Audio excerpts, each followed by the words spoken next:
We're now going to turn the next speaker over to Jack Hunt, who's going to talk about additional things with heating and microscale processes. So thank you. Thanks for coming to the Biodiesel conference. Thank you for coming to this session. It's weird being down in front. And these people actually found kind of nervous. I get nervous, that exacerbates my Tourette's syndrome. So what I'm trying to say is you might want to pay attention because you never know what's going to come out of my mouth. Listening to these really good presentations this weekend, I realized that, boy, we really are. We're a hillbilly operation down there. Nothing wrong with hillbilly.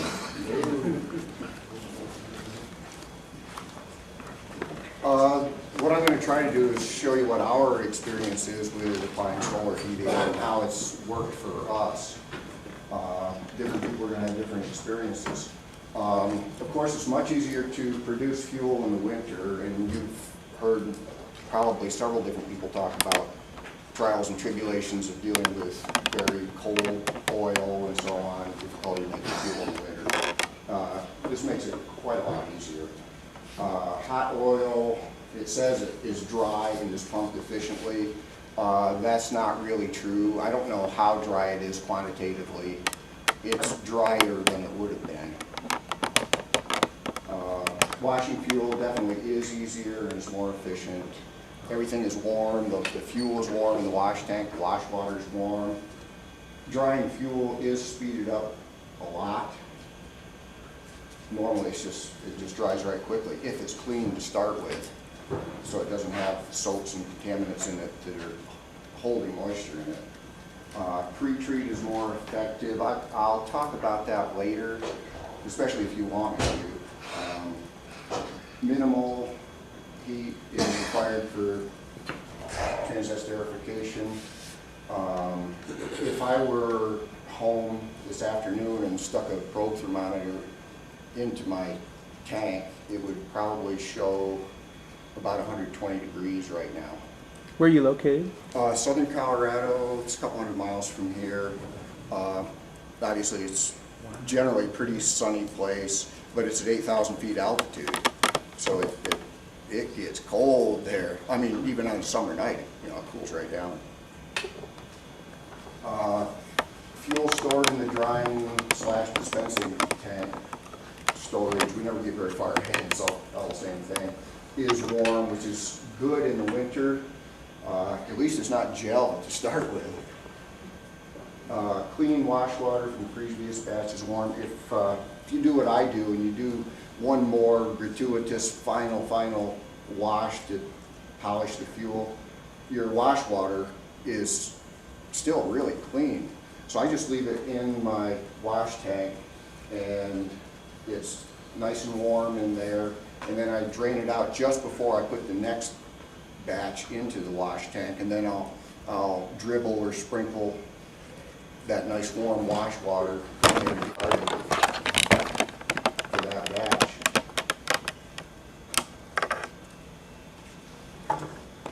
Oh, if you folks will bear with me for just a few minutes, if you'll humor me, you might find this entertaining. I'll tell you real quick the genesis of this business. My older son was in the Peace Corps a few years ago. He's out of the country. I got him on the phone. We're jawing back and forth. And I told him, yeah, we're making biodiesel now. It's pretty cool. We're getting some stuff figured out. And he said, you know, if you're going to use that granola fuel, you're going to have to find some way to explain that big redneck pickup of yours. And, you know, I don't usually think really fast, but right away I came up with, I know what we're going to do. We're going to have a whole new series of redneck sayings. I might be a redneck, but. So that's how that got started.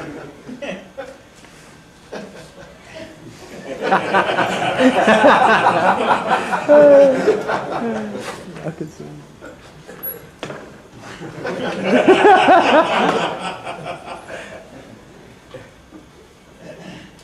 Sorry.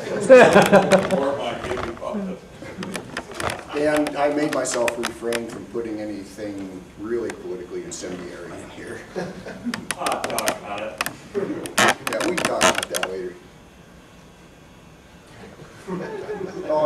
buddy Mark, that's the other half of Backyard Biodiesel Co-op. Great guy. I'm just really lucky to work with this guy. By the way, he's a good plumber. He should be here telling you about solar heating instead of me. I couldn't get it done. Just like working with a son or a brother, you know, we don't keep track of every dollar we spend by any means. We certainly don't keep track of every gallon we use. It's just that kind of a relationship. And, you know, good neighbor, small town, it's good. I'm lucky. And I know it. That's not Mark, that's me and my little sweetie. Oh, yeah, if you can see it.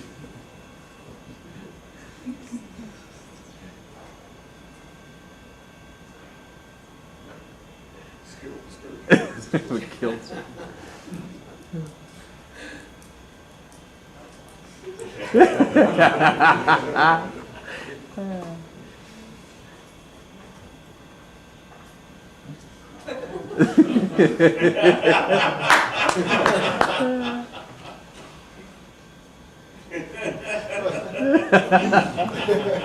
Are these slides going to be available? Yeah.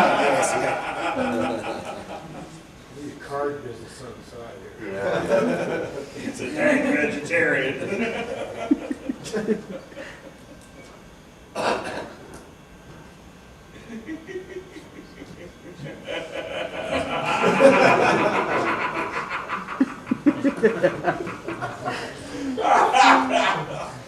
I'm glad you like this. I didn't know how this was going to go over. Looks like a guy who just got out of prison. Was probably in for saying exactly what he thinks. That make a good bumper sticker.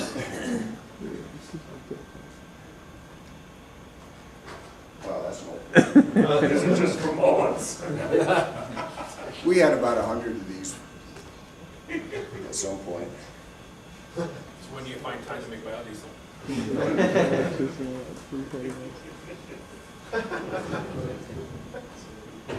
Yeah, that probably went under your heads. One of my favorites.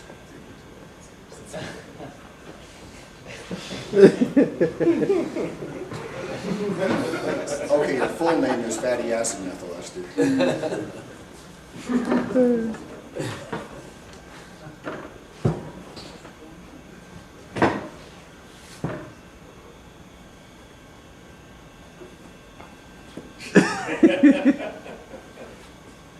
What brand of beer is that?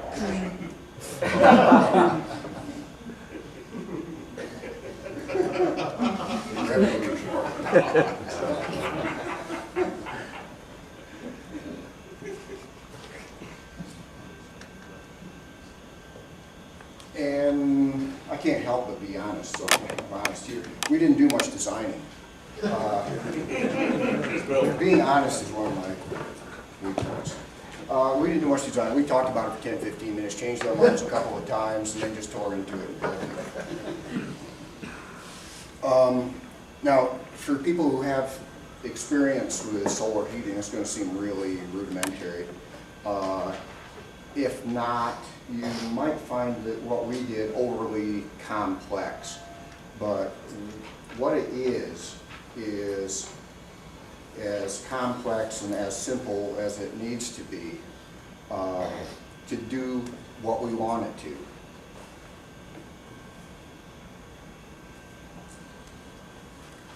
Sorry, that's the best picture of Al Einstein.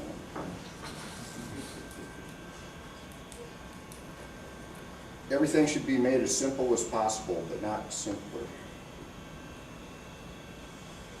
In my addition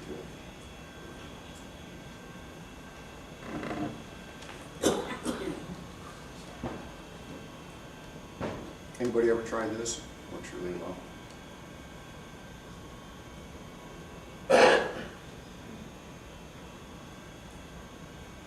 And that's our preheat shack. Oh, my buddy's Mercedes is sitting there after he run into a deer. If you want, I can stop now and talk just for a minute about this glycerol pre-treat, and I'm sure that people in here know a lot more about it than I do. I ran into it by accident, as often happens, I think, when you're researching something. You just get off on some other track and you find out something that's really cool sometimes. And I actually looked for this a couple days ago because I wanted to tune myself into this again, because it's been several years since I actually looked at it. But so I'm just going to have to go from memory because I couldn't find it. Talking to Lyle Rudensi yesterday, he said that there was some fairly recent information on that, right? And Yeah. I haven't kept up with things. I've got 60 emails I haven't even opened. You know, I hate sitting in front of the computer. But do you want to say something, or maybe later? Well, it's, stuff I've read is 5% glycerin added to your oil, mix it up, let it settle for a couple days, and helps bring down free fatty acid level. Yeah, and the 5% was something that was really new to me. I just dumped it all in. Now, here's what happened is it was discovered by accident. Some people in England were making biodiesel from WDO, and they just hired a new kid, and he mixed up some jugs, and they ended up dumping some glycerol byproduct into a tank of oil from which they were going to make fuel. And, first thing was, oh no, what are we going to do? Well, gee, I guess we just let it sit there for a few days and see what happens. And and what I'm telling you is what I remember about their experience. I think they saw some really weird junk accumulate on top of it, and then it all sank to the bottom, and then they eventually siphoned off some oil from the top of that and went ahead and made a batch.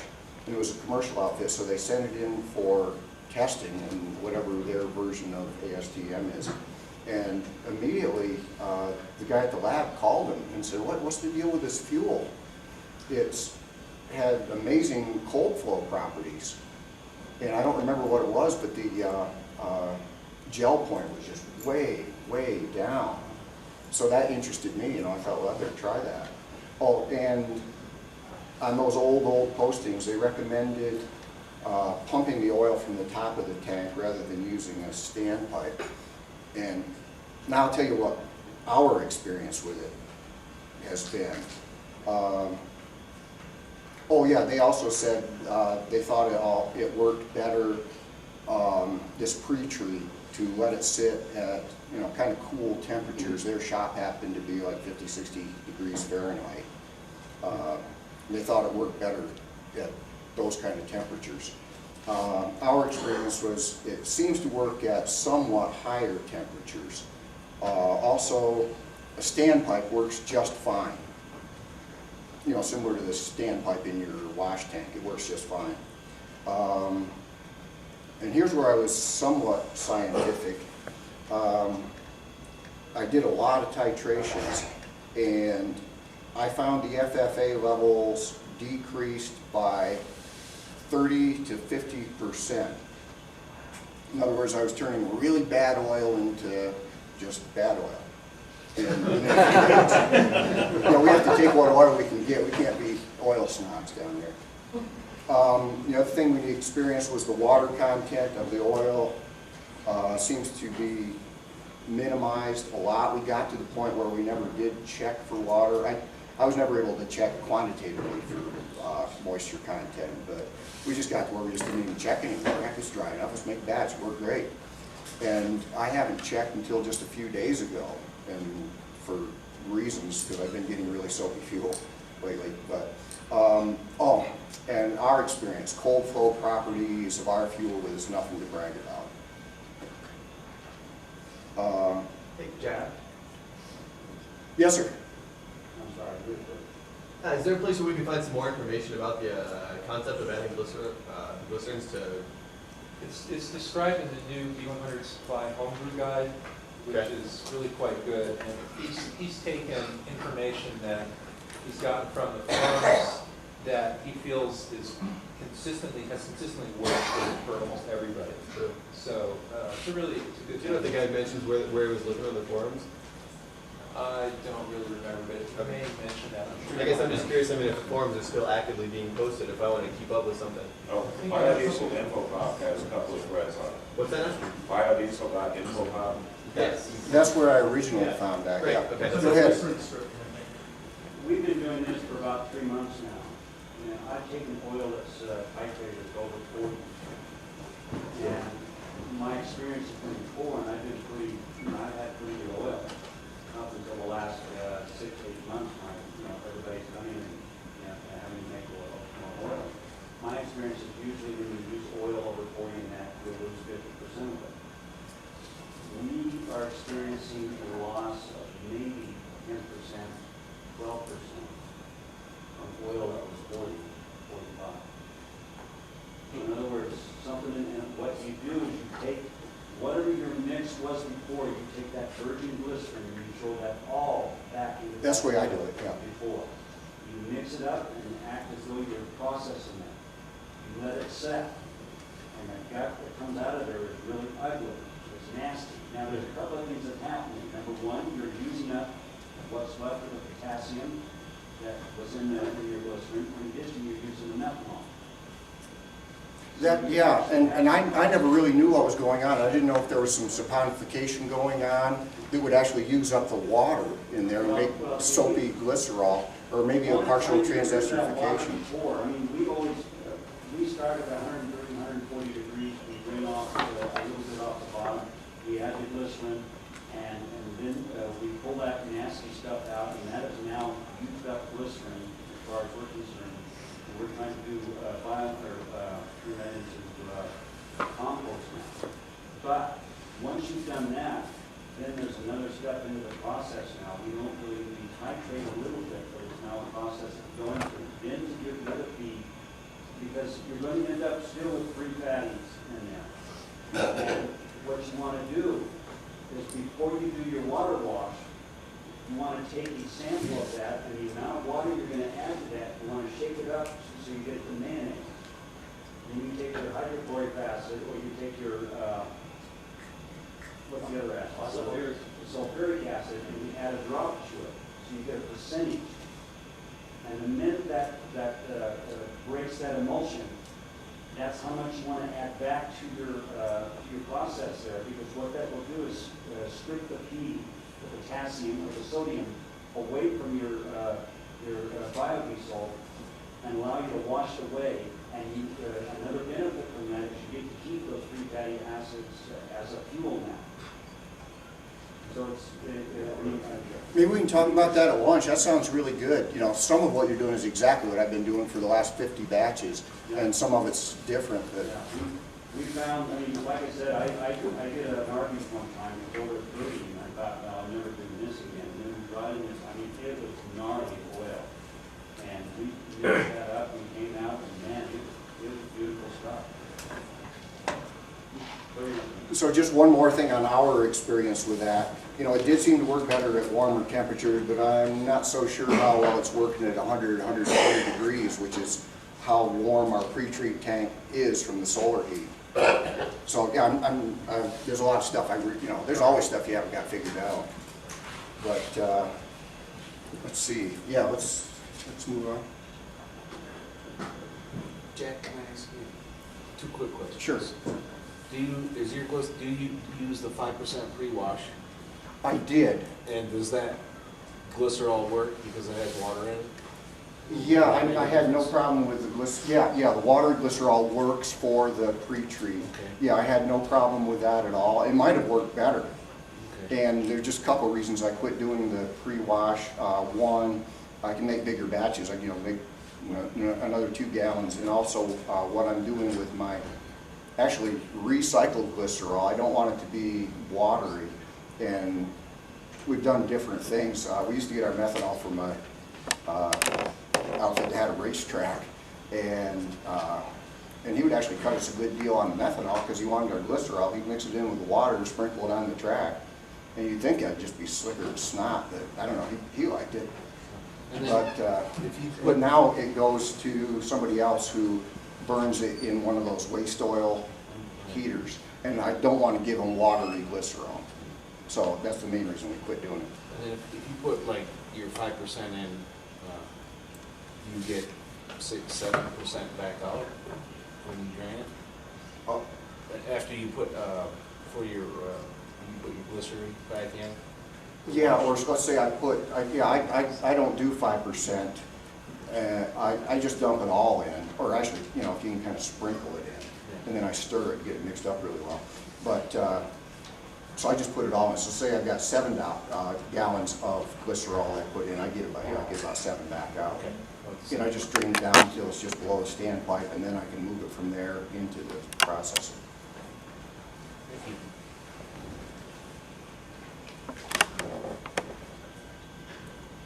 I know I've got a lot of stuff on one page here. Don't worry about it. I'll go through each one of these individually.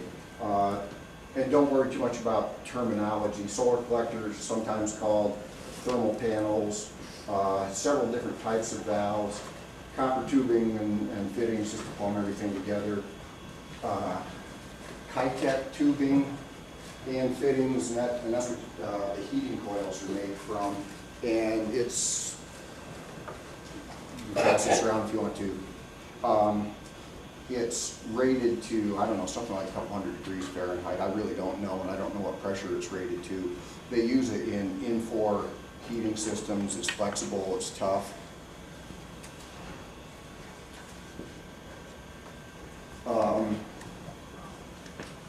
And this is where it starts to look like it's complicated. Temperature, pressure, combination gauge, an expansion tank, and a pump, sometimes called circulator. Thermal transfer fluid, propylene glycol, differential controller. You know, this might seem like there's just too much complicated stuff, and of course some pipe insulation. Solar collectors, roughly they'll be within 15 degrees of your latitude. You can get all nerdly about this, and you can find charts that tell you exactly what angle you should put them at. And according to the chart, I think we're supposed to be at 54 degrees. This was kind of an eye-opener for me, though. A couple years ago, I was working on a habitat house, and we had a, excuse me, a solar heating expert came down from Denver and donated his time, and I thought when it got to the point of actually putting these things up, we were going to be really fussy about exactly the right angle. It's now about 45 is enough, don't worry about it. And these actually are probably somewhat close to 54 degrees. It's a little hard to tell from the picture. But one thing you can tell from the picture, this is not long after the solstice, and you can see from the shadow that the sun is hitting that pretty much directly. And what I think is a good idea is to have these, set these a little bit, depending on what it is you want to do, you might want to set these a little bit on the steep side, because in the winter when you really want to pick up some sun, you're going to. Then later on in the summer, when you don't want it to pick up so much sun, it's not going to pick up as much sun. We could have made this adjustable, and we really could adjust them if we needed to. We thought that in the summer, we might have to cover one or both of the solar panels, but we haven't had to. So what we've got for our application is 2 3x8s. So we got, 48 square feet, or you get the same thing if you had 2 4x6s. If you're working with double the volume that we do, and I'm only making 40-gallon batches, so you might want to double the size depending on your climate. Or if you're working with smaller batches or just don't want to get that much heat, one panel. We got lucky. We did have to buy these. They're kind of recycled. They were on a government building in Pueblo, and we got these for about $2 1/4 a piece. We've got, I don't know, maybe $700 invested in this whole system, but we've kind of decided it's been worth it. It's nice. Jeff, do you guys consider daily sun tracking, or is it just not worth the hassle? Pardon? Tracking the sun across the sky during the day, or is that just not worth the hassle in your opinion? Yeah, we didn't get into that. We try to keep it as simple as possible. Sure. You've got tubing, you've got copper tubing attached, so that's really hard to do. Yeah, I'm that's sorry. what the copper tubing makes it difficult, but I guess I was just curious if, in your opinion, tracking the sun is worth the complexity or not. Maybe not in this case. Maybe not. I mean, you could do a parabolic solar concentrator with a light sensing diode and a motor, and if somebody gave you all that junk, it'd be really cool. It's gonna be really capital intensive, you know. The problem with tracking systems is you Yeah. can only mount half as many square feet per room. You get the same BTU per mounted square foot, you just get higher temperature. Here in Colorado, you can be off, you know, you obviously have some considerations for summer or winter. You want to be a little shallower angle in the summer, a little steeper angle in the winter, but you can be 15 degrees off in either direction of optimal and still only lose about 4% of your efficiency. You can also be off by up to 30 degrees from due south and still only lose another 2 to 4% efficiency. So here in Colorado, we've got pretty long Sundays. Even if you're off by 30 degrees from due south and you're off 15 or 20 degrees one direction or another, you still may only lose about 7 to 8% of your total radiance that you gain. So it's not a lot. So you can be off by quite a bit. So you don't really have to do a whole lot of tracking, get your basics in line, you're still going to probably be 95%. Yeah, thank you. I knew there were going to be people here who know a lot more about this than I do. That's our pre-treat, and you can see, you know, nothing fancy. That's our coils. And we've got coils in a series of 3 different tanks, and that's a stick we use to stir that stuff up. After we sprinkle the glycerol in there, we just stir it up real good and then leave it alone until we get around to make the next batch. So you just got the coils thrown down into the barrel? Sorry? The coils are just stuck into the barrel? And Yeah. just dropped in. Yeah, and we haven't set it up, you know, to kind of manifold it around so, you know, we can isolate one barrel. We just leave them in there. You get to heat the barrel. Do you have any insulation on it? Yeah, actually, I was just going to mention that. One of them, you might see in the picture here, still has, our wash tank still has a sleazy insulation on there. And we were pretty purposeful about not insulating them because what we were hoping to do is, with all this, bring up the ambient temperature in our still house. Yeah. So, you know, maybe these things will work like radiators. I don't know, it doesn't do much good when it's really cold. I'll tell you what, it's warm in there right now. You know, actually, I had one other question. The couple panels that you have, do you know anything about the model or make or anything about it? I don't. Okay. I don't. That's all right. Nice. Yeah, and again, 4x6s would be the same thing, you know, if you can get a good deal on them. It's just something you guys got off an older building? Yeah. Great. And Used to be a bunch of them for sale. something you might want to look into, I was going to mention it later, is building your own solar panels. This might be my next project, you know, really simple solar panels for a third world application. But anyway, yeah, look into it. I mean, it'd be a lot of satisfaction making your own solar panels, and dang, they work, you know. You know, it can be done. Oh, yeah, isolation valve, check valve. You want a check valve so you don't get this reverse siphoning going on when the pump is off. You need 2 drain or charge valves, basically charge valves. When you charge the system, you're pumping your thermal transfer fluid in there. You just got to work all the air out of it.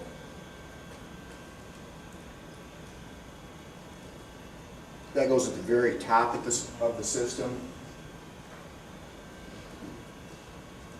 Pressure relief valve, we didn't direct it outside, we just have it going toward the floor, so if something does blow, it's not going to go into our oil or fuel or something. Combination temperature pressure gauge, and you can't really see it, but that's on a cloudy day actually, and it's cranking 150 degrees. And you can probably see what the expansion tank is for. You can keep a constant volume of your thermal transfer fluid as the temperature varies. Is that just like a bladder in there? Yes, Like- yeah, and you're supposed to air it up to Kind of 12 pounds, and I don't know where it's at now because there was a little incident later on, and I had to recharge the system, and but it's working just fine. So. Okay.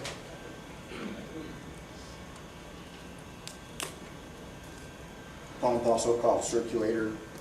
I don't know what the GPH is on this little pump. It's just something we had laying around, and we put it in there, and it's working just great. But it does say on it 1/4 horsepower.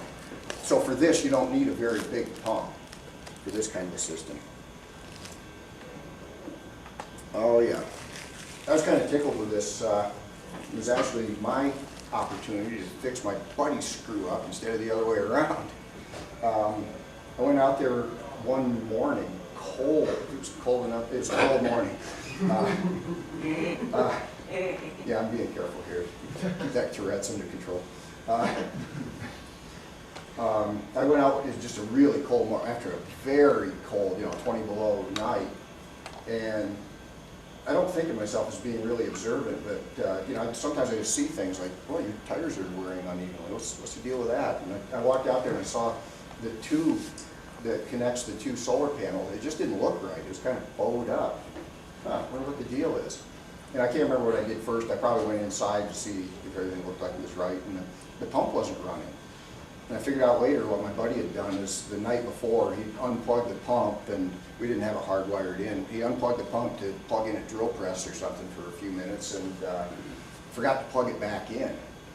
And so I grabbed a ladder and jumped up on top, and the pipe insulation was just dripping off of this thing. So, kind of had a 3-mile island right there on Copperhead Road.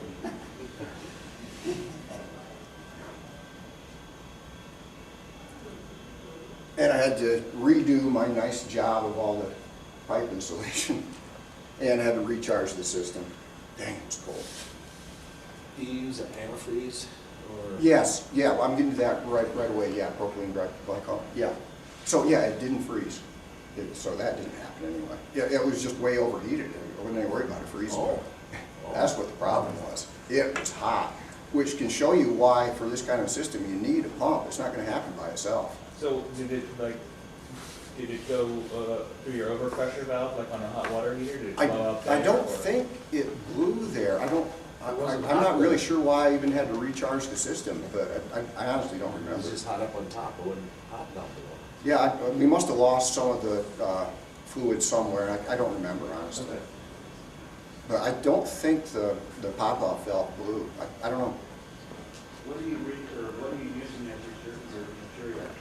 Up here, and then there's another isolation valve. That way if something blows, or like, if you do like I did and drill a hole through one of your pipes. You can shut stuff off real quick, you don't lose all your fluid. Or if you just need to fix something, change something down here, you can just shut it off.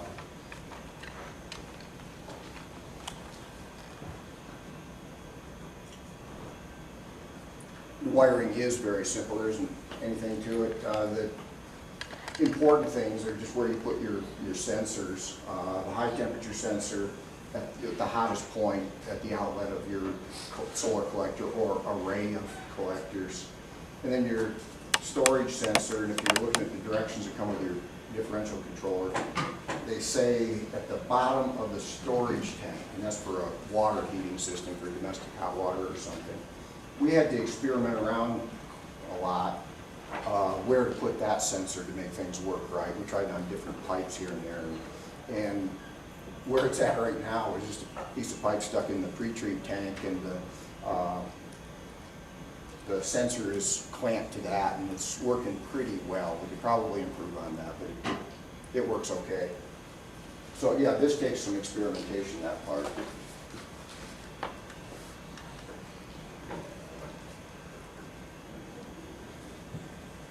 And some of this diagram isn't true. We've got two solar collectors.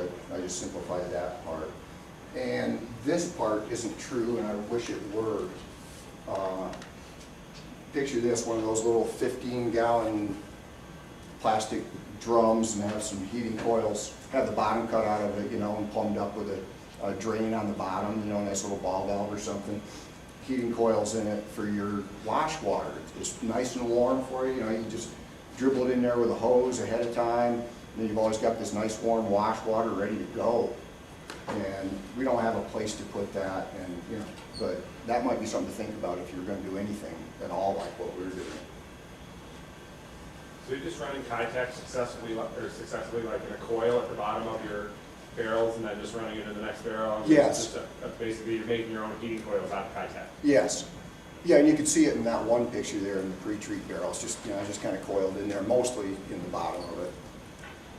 What are you using for your connectors? fittings, shark bite or Oh, I can't remember what they're called. I wish Mark was here, you know, he works with that stuff all the time. And it's the connectors that are made to work with Tech. Okay. Yeah.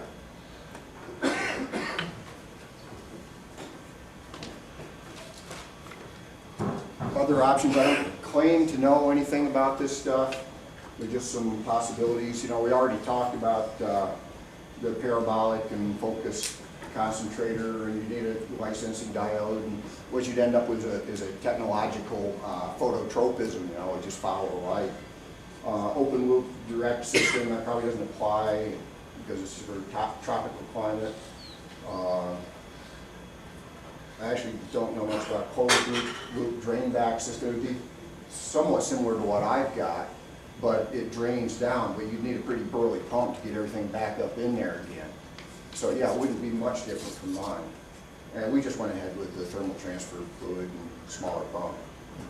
Just a comment that I've used the drain back system. It works really well because it solves both the freezing problem and the boiler problem. Because when the temperature sensor turns the pump off, everything drains down, so there's nothing on the roof to freeze or to boil. And if it's going to stay warm in your storage tank where it comes back down, then you're okay, right? Yeah. Right. Yeah, thank you. Yeah, I could see it working really well. How big a pump do you have to have for that? I think it was just a quarter horsepower. It's the same pump that you showed. Pardon? I've got a system like that, drain down that uses the same pumps that you showed. Oh, okay. You need just enough head, you need just enough head to reach the, we're talking your collector, so you can size your pump to that. So yeah, that's something to think about. You've got to have a storage tank, all right, for all your fluid. You need a special drain back tank. Mm-hmm. Yeah, thank you, Jason. Thermal siphon system, I think that's also for a really warm climate. And again, this might be my next project. I think this would be so cool. Build your own solar panels. I've got a lot to learn. The thermal siphon system is really cool. Earthships have been super successful with them. It's just a matter of where the panels are placed. So that the heat that you create pressurizes the system and creates the internal circulation so you don't have to pump it. Yeah, maybe we can get together at lunch and talk about some of these things. I'm coming down, dude.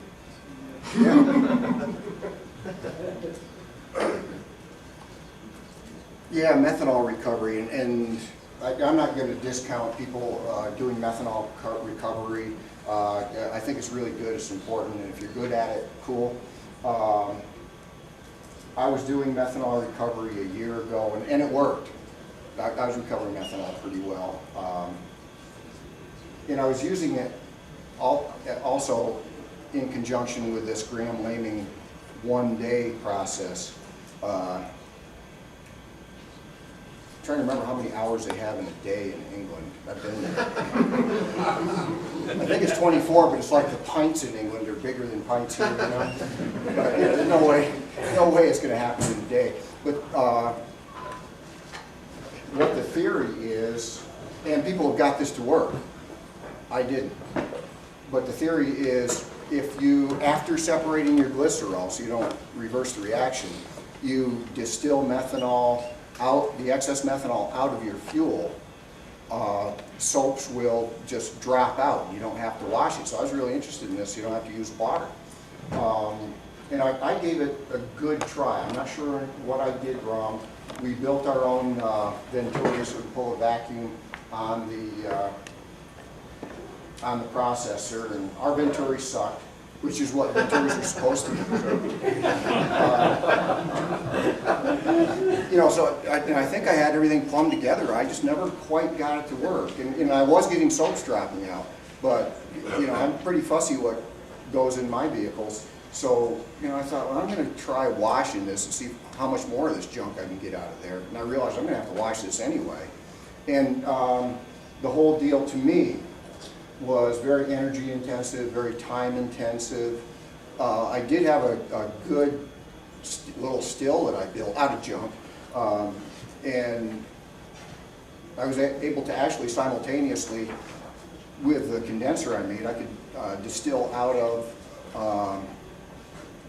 the fuel and out of the byproduct, and it would go through the same condenser. And you know how the methanol recovery experts, and again, not to discount any of this business, you know, I think it's great, and you know, and a lot of people are good at it, and I wasn't.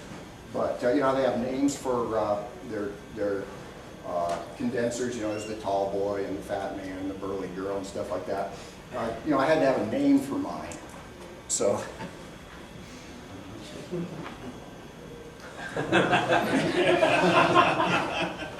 And well, there's a reason for that, though. The big PVC tube there in another incarnation was used to carry, shall we say, waste material on big wall climbs. We were on this climb for a week, and you know, instead of just pitching it, you know, you clip it to the bottom of the haul bag, you take it with you, rather than just pitching it. I mean, there's a reason why I call El Capitan El Crap instead of El Cap. So that's, and it did work. And you can't really see much of that Graham Landing ecosystem business plumbed up there. Some of it I still have in place so that vapors, while I'm processing, go back into a jug rather than just straight out into the atmosphere. But I gave up on that for now. I think I gave it a good try a year ago. And this is what I'm doing now.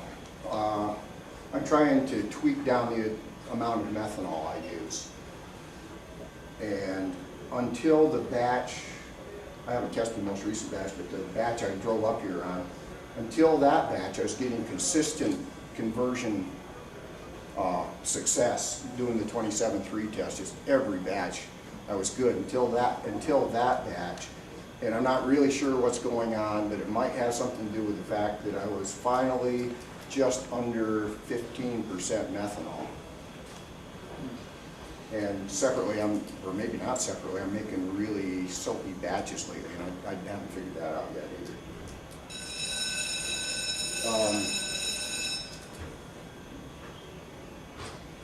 And of course, you folks know about methanol poisoning.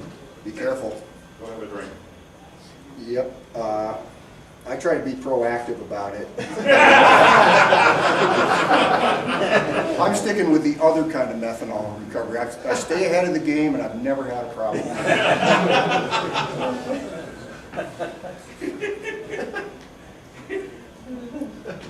I don't know if you want to write down any of these websites. I mean, here's the deal. Just, you know, get in a search engine, look it up, find out what you need to know, and pretty soon you know more about it than I do.